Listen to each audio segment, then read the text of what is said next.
Ok, eu estava vendo aqui a curva do Covid, aqui, como é que está a evolução, sabe? Então deixa eu colocar aqui na nossa aula.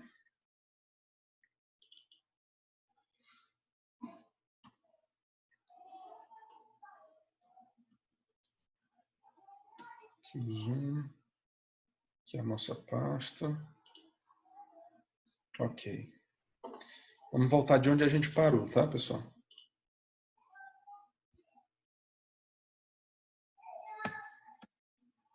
Bom, então a gente... Deixa eu tirar isso aqui daqui.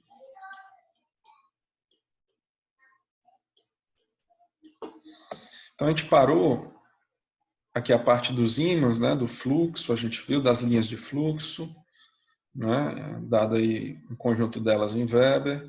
A gente viu a questão da densidade, né, de fluxo, que é a quantidade de linhas de fluxo ou Webers por metro quadrado, né, que é o fluxo sobre a área, a densidade de fluxo. A intensidade de campo, que é a fonte geradora do fluxo, né, e que é dada pela força magnetomotriz, que a gente ainda vai comentar sobre isso. A força magnetomotriz, depois dessa aula já dá para vocês entenderem o que ela é. E aí a gente vai explicar como é gerada essa intensidade de campo, tá bom? Aí a gente viu aqui os tipos de materiais e como eles respondem, né, ao magnetismo. Então, os para, os dia e os ferromagnéticos. Vimos aqui a permeabilidade dos materiais, né, e seus tipos. Vimos aqui a curva de saturação dos materiais magnéticos. E trabalhamos aqui a geração aqui do nosso ciclo de esterese, né? O ciclo de esterese, que é esse ciclo aqui, que tem aí a questão das perdas do material ferromagnético, quando ele está submetido aí a tensões alternadas, correntes alternadas e, consequentemente, o fluxo alternativo, né? Fluxo alternado no material. Então, a gente viu aqui a experiência com essa fonte de corrente. Se eu botava a corrente numa direção, criava o fluxo num sentido. Se eu coloco a corrente na outra direção, aí o fluxo cria no sentido oposto. E aí o meu material,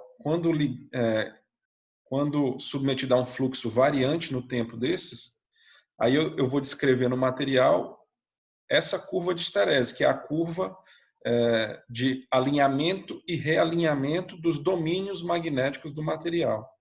Então, uma hora eu alinho os domínios numa direção, outra hora eu realinho os domínios do material na direção contrária.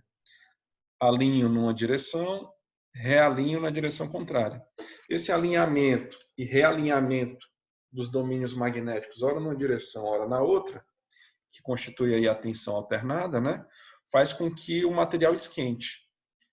E por isso que o nome disso aqui é ciclo de esterese. Ele vai me dar as perdas por esterese do material. A esterese é aquela característica do material em permanecer, né? Só que como ele não vai permanecer, ele vai sempre alterar, então eu vou ter perdas devido a essa mudança, né, na esterese do material. Pronto, aí a gente vai agora entrar na parte do eletromagnetismo, como ele nasceu, sabe, pessoal? É bem curiosa essa história, tá? O Ørsted, né? Eu vou passar um videozinho do experimento dele. Ele era...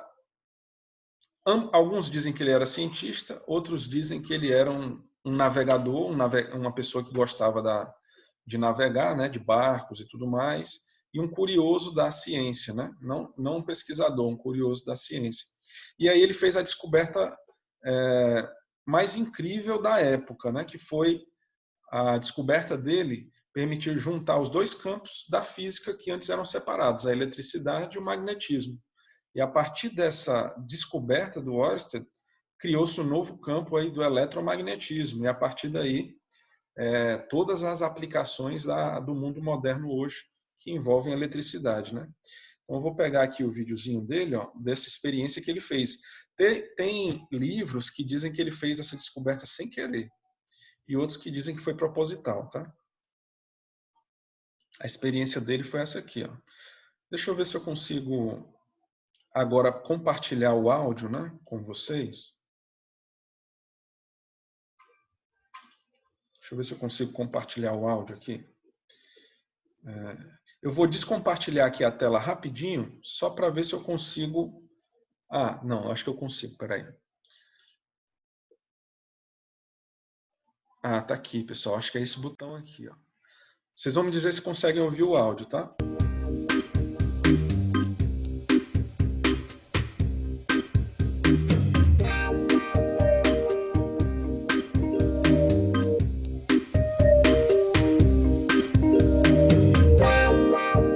Dá para ouvir, pessoal, o áudio?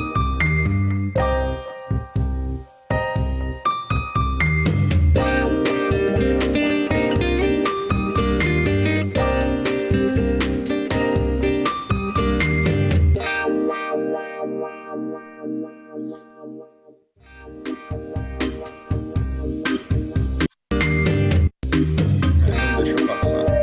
Vamos lá. Vocês conseguem ouvir, pessoal, meu áudio aí e o som do vídeo? Ah, beleza, então deu certo.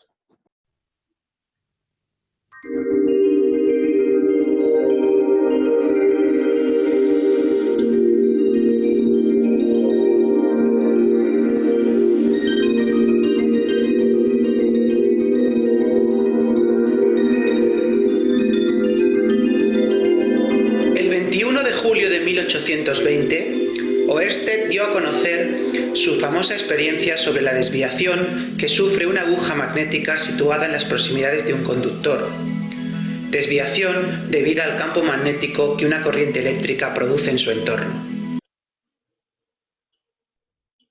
Ah, ele não deixa eu mexer. Desculpa, pessoal. Eu vou fazendo alguns comentários então, tá bom? No durante.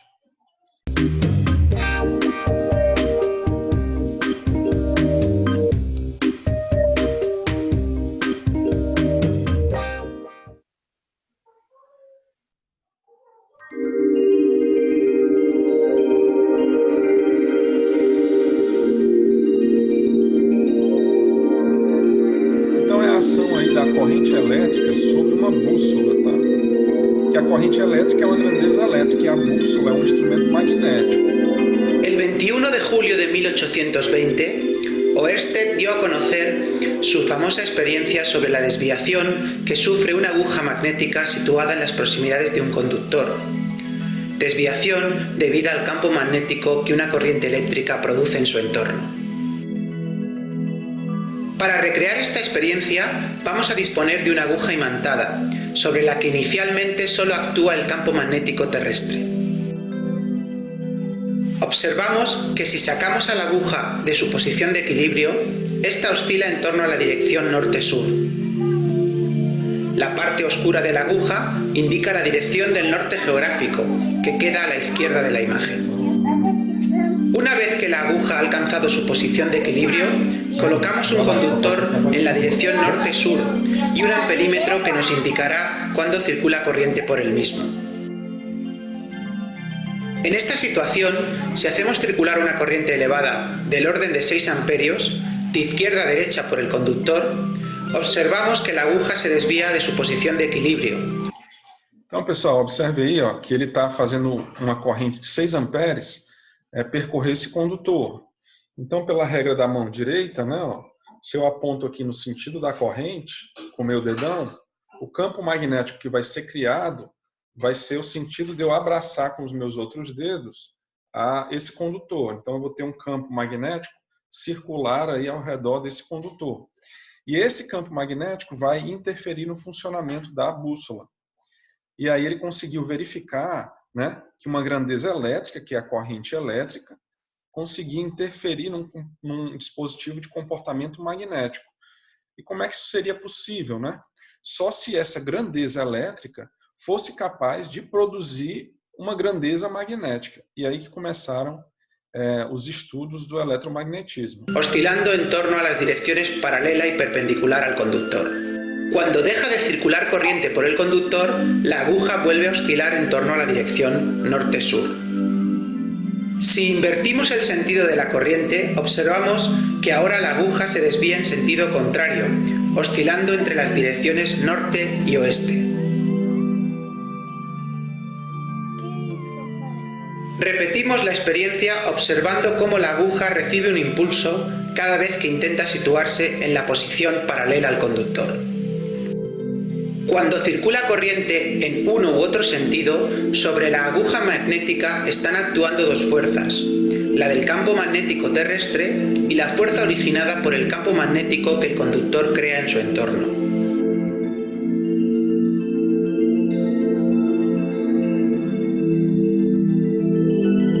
En el siguiente montaje hemos contrastado.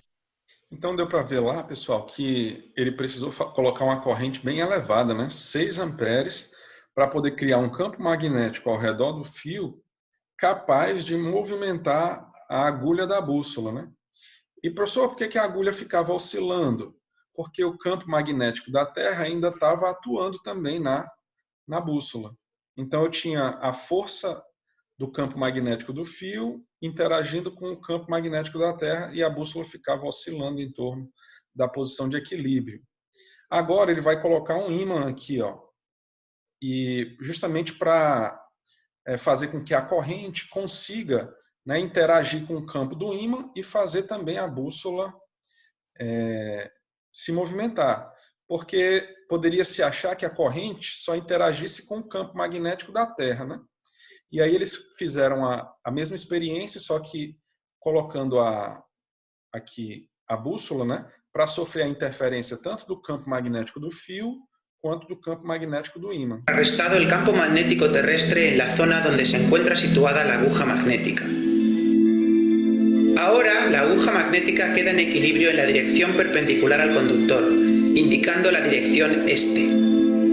En esta situación, si hacemos circular corriente por el conductor, la aguja magnética oscila en torno a la dirección perpendicular al mismo. Al eliminar la corriente... Então, ó, ela oscila aqui na direção perpendicular, né? La aguja retorna lentamente a su posición de equilibrio. E aqui ela, quando desligou a corrente, ela volta à posição de equilíbrio por conta que está sendo aqui sujeita ao campo desse ímã, tá certo? Então, essa experiência, pessoal, mostra que essa regra, né, é válida. Quando eu crio o campo ao redor, né, esse campo vai me provocar o alinhamento, né, da bússola no sentido aqui de 90 graus ao fio. Então, o campo magnético, como ele está circular, né, então a bússola vai tender a se alinhar a essa linha de campo. Então, como o campo está perpendicular ao fio, a agulha da bússola vai ficar também na posição perpendicular ao fio. E aí ele... La experiencia de Ørsted puso por primera vez de manifiesto que existía una conexión entre los fenómenos eléctricos y magnéticos. Isso. Corrente elétrica. A partir de esta experiencia pudo revelarse la verdadera naturaleza del magnetismo, cuyo origen debe situarse en el movimiento de cargas eléctricas. Ele até quantificou essa experiência dele, né? Ele verificou que conseguia produzir, né, um campo magnético, ou seja, uma densidade de fluxo, a partir de uma corrente elétrica, e as características geométricas aqui, ó, físicas e geométricas do material que está produzindo esse campo magnético, tá certo? Então essa foi a experiência aí de Ørsted.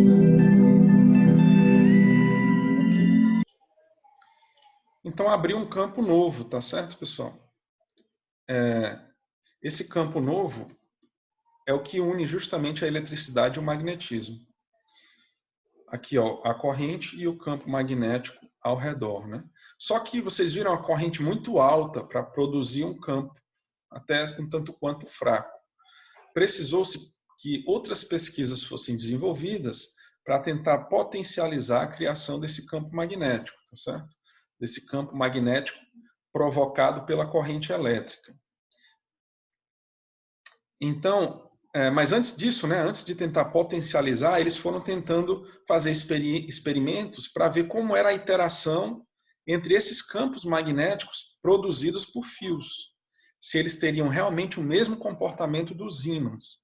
Então, para isso, o que eles fizeram? Colocavam um fio, né, percorrido por uma corrente, que eles já sabiam que criava um campo, e faziam experiências na interação com outros fios sendo percorridos por outros valores de corrente, que foi o prosseguimento do estudo do campo do eletromagnetismo.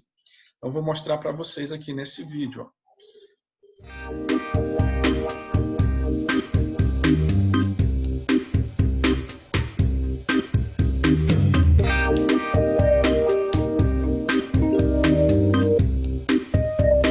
Existem vídeos, pessoal, de várias experiências, é bem interessante, sabe? A Universidade de Alicante. Eu não sabia, mas eles disponibilizaram no YouTube, tá, pessoal? Esses vídeos que eu tenho, como estão numa qualidade muito boa, porque eu peguei do site deles mesmo. Na época não estava no YouTube, eles disponibilizaram no site. Mas lá no YouTube tem, da Universidade de Alicante, tá? Se precisar, só botar lá, Universidade de Alicante no YouTube. E aí tem muito mais experiências, ó, de vários campos da física.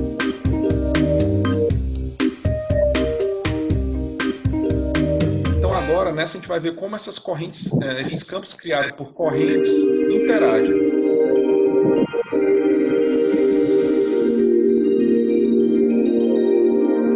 A partir del 18 de septiembre de 1820, una semana después de presenciar la experiencia de Ørsted, André-Marie Ampère presentó semanalmente en la Academia de Ciencias de París una serie de trabajos que contribuyeron de forma notable a desarrollar las bases del electromagnetismo moderno.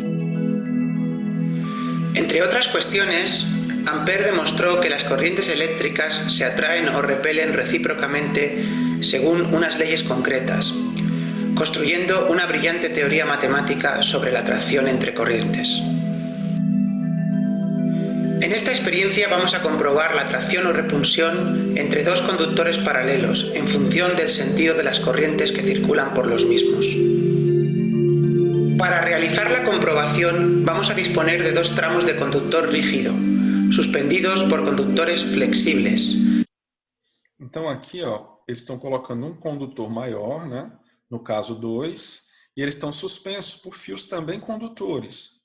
E ele vai gerar um campo, tanto um campo magnético pela corrente nesse campo azul e outro campo magnético por uma corrente que está passando no condutor verde. E vai ver se realmente esses campos interagem como se fossem ímãs, né? Porque os ímãs, se os polos são iguais, se repelem. Se os polos são diferentes, se atraem. Eles querem ver se esse campo descoberto, criado pela corrente elétrica, interage da mesma maneira. E aí eles fizeram esse experimento aí, no caso Ampère, que é dos teóricos más famosos da electricidad. De forma que cuando no circula corriente por los mismos se encuentran únicamente sometidos a la acción gravitatoria. Partimos de una posición inicial en la que los conductores rígidos están en equilibrio, paralelos entre sí y separados por una pequeña distancia. Para que el efecto sea apreciable hemos de utilizar una corriente eléctrica elevada, sirviéndonos para ello de una batería de coche conectada directamente a los conductores flexibles. Eles estão fazendo essa experiência com a bateria de carro, tá, pessoal? Para poder fornecer uma corrente suficiente aí para produzir um campo. El tiempo que puede estar circulando la corriente debe ser pequeño, para evitar el calentamiento excesivo de los conductores. En la imagen aparecerá una flecha indicando cuándo circula corriente y cuál es el sentido de la misma.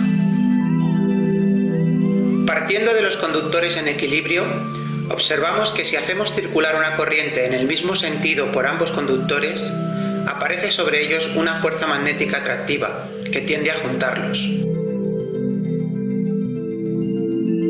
Cuando deja de circular la corriente, los conductores quedan sometidos únicamente a la acción gravitatoria, oscilando en torno a su anterior posición de equilibrio. Podemos observar este mismo efecto desde diferentes ángulos. Então, pessoal, aí, ó, correntes no mesmo sentido, né, no condutor, produzem campos que se atraem, né, os condutores se atraem,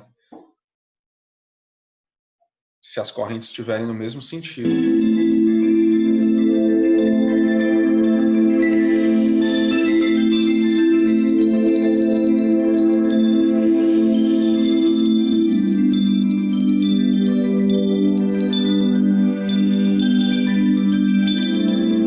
En la siguiente secuencia se han utilizado conductores con menor peso, y aunque se pierde rigidez y cierto paralelismo, se aprecia mejor el efecto atractivo de las corrientes.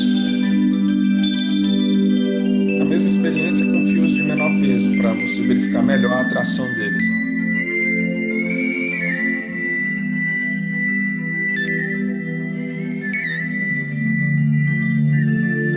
Para apreciar el efecto repulsivo debemos utilizar los conductores de menor grosor.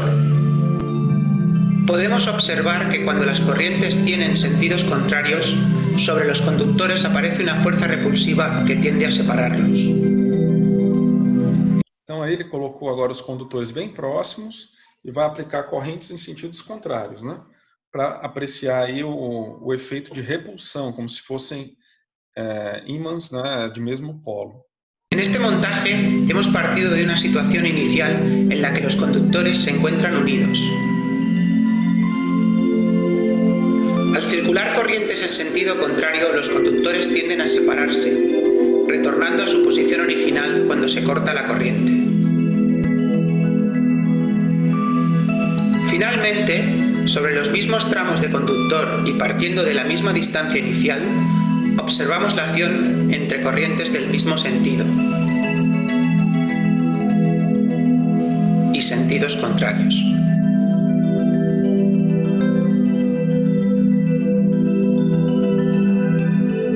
Los experimentos de Ampère demostraron que una corriente eléctrica es atraída por otra corriente eléctrica paralela si ambas circulan en el mismo sentido. Sin embargo, si una de ellas invierte su sentido, las corrientes se repelen.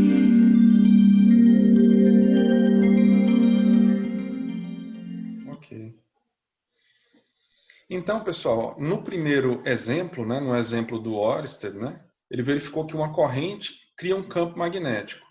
E Ampère já verificou que esse campo, né, ele é semelhante realmente aos campos de ímã, inclusive com o fato de você conseguir, no sentido das correntes, gerar forças de atração ou forças de repulsão, tá certo?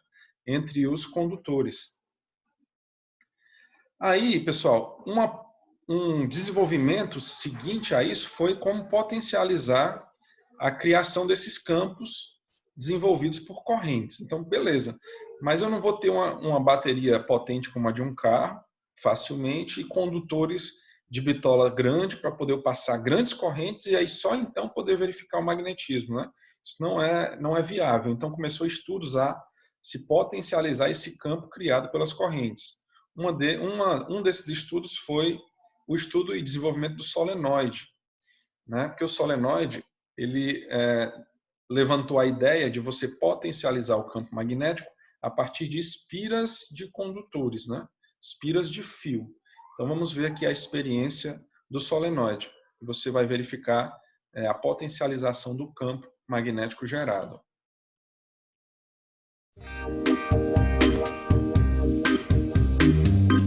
Porque era muito custoso, né? Naquela época só tinha as baterias de volta.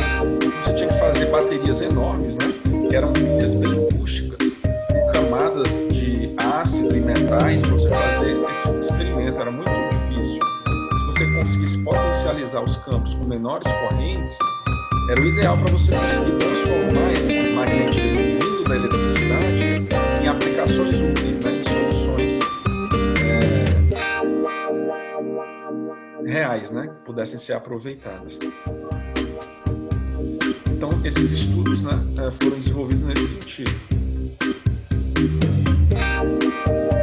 Essa experiência vai mostrar justamente como é que é essa distribuição de campo, né, como é que ela acontece numa solenoide.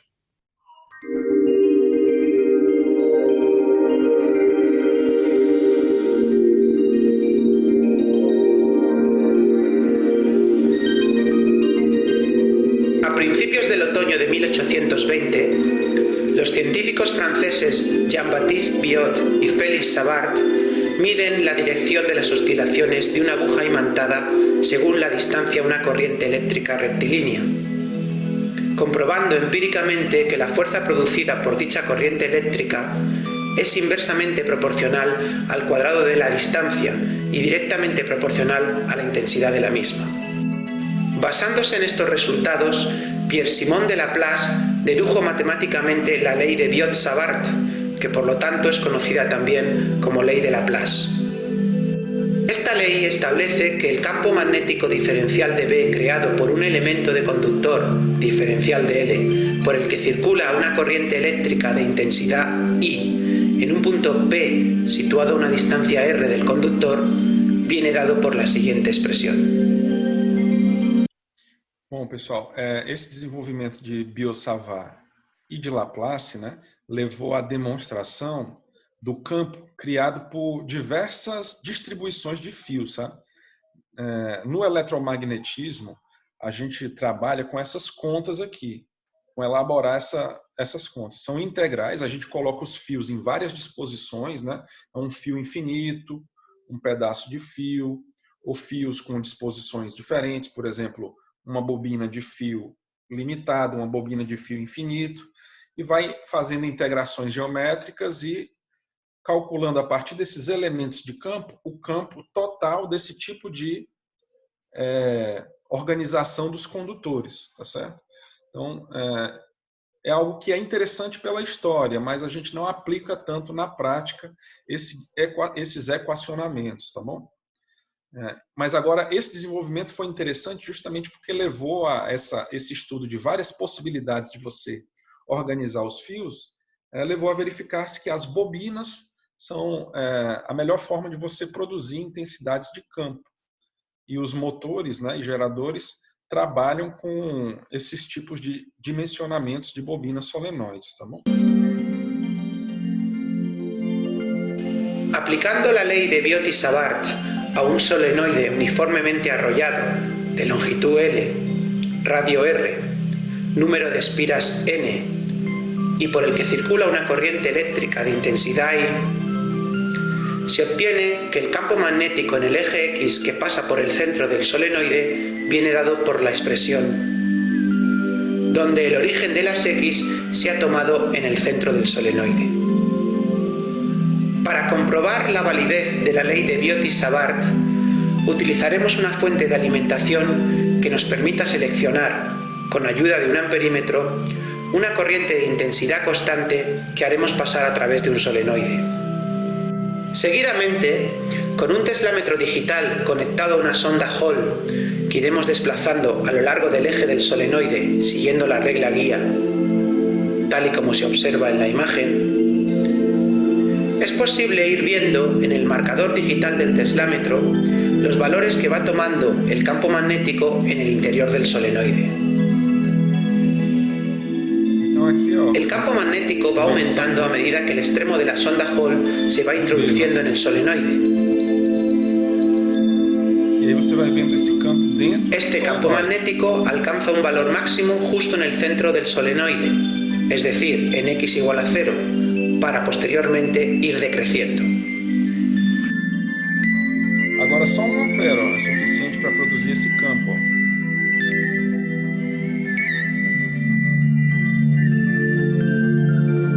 E ele mostrou que no centro do solenoide, né, a densidade de campo é máxima, porque no centro do solenoide, ó, eu tenho elementos de campo gerados tanto pelas espiras da direita como pelas espiras da esquerda.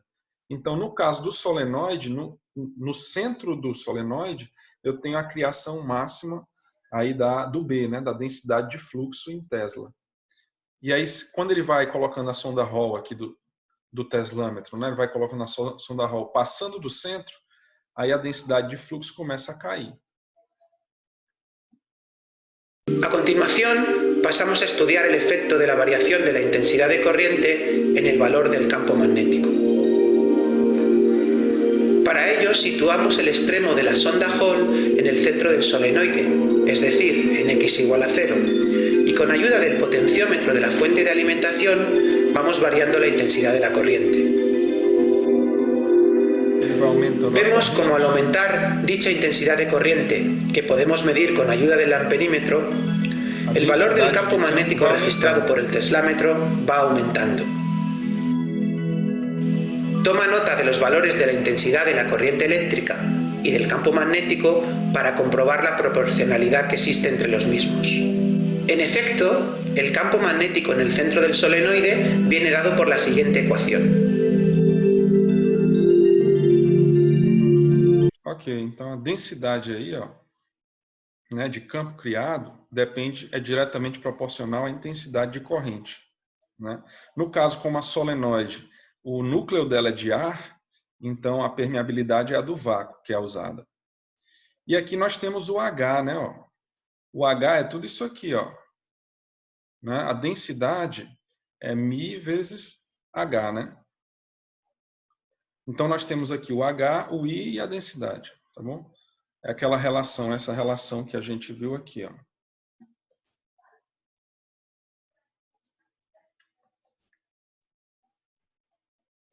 Cadê?